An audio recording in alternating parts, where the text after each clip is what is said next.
Comme c'est le cas tous les ans, lundi 17 juillet 2023, la Cour des comptes a publié son bilan annuel concernant les dépenses relatives au service de la présidence de la République.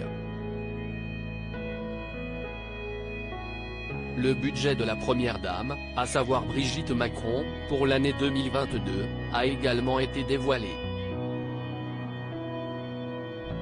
C'est un bilan très attendu. Il concerne les dépenses relatives au service de la présidence de la République.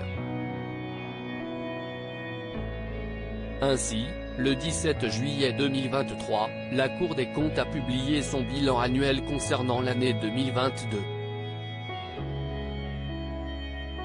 Parmi les différentes analyses, il y a le budget accordé à Brigitte Macron puisque la Première Dame a différentes missions avec son rôle.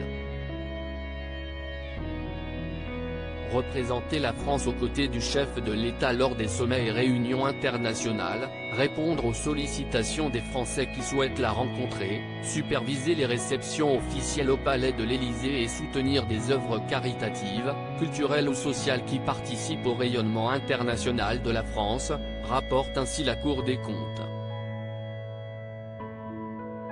L'épouse d'Emmanuel Macron, comme les premières dames avant elle, doit donc réaliser différentes actions tout au long de l'année, parfois seule, et parfois aux côtés de son mari.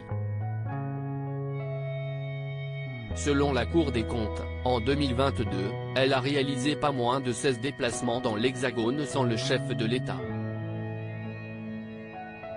Pour l'aider au quotidien, elle dispose également de 2 collaborateurs, d'une assistante à plein temps pour ces derniers et d'une assistante partagée avec le conseiller mémoire du président de la République.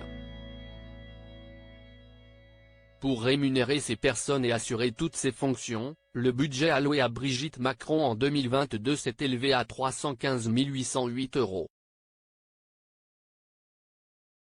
Le budget de Brigitte Macron est en légère hausse, une somme en légère hausse par rapport à 2021 puisque ses dépenses s'élevaient à 292 454 €. Dans ce budget, ne figurent pas ses dépenses vestimentaires. En effet, les tenues de la Première Dame ne sont pas payées par le contribuable. La plupart du temps, lorsqu'elle porte des vêtements de grands créateurs, elles lui sont prêtés. Les marques peuvent se servir d'elle pour promouvoir leur savoir-faire et profiter de la belle notoriété de la locataire de l'Élysée.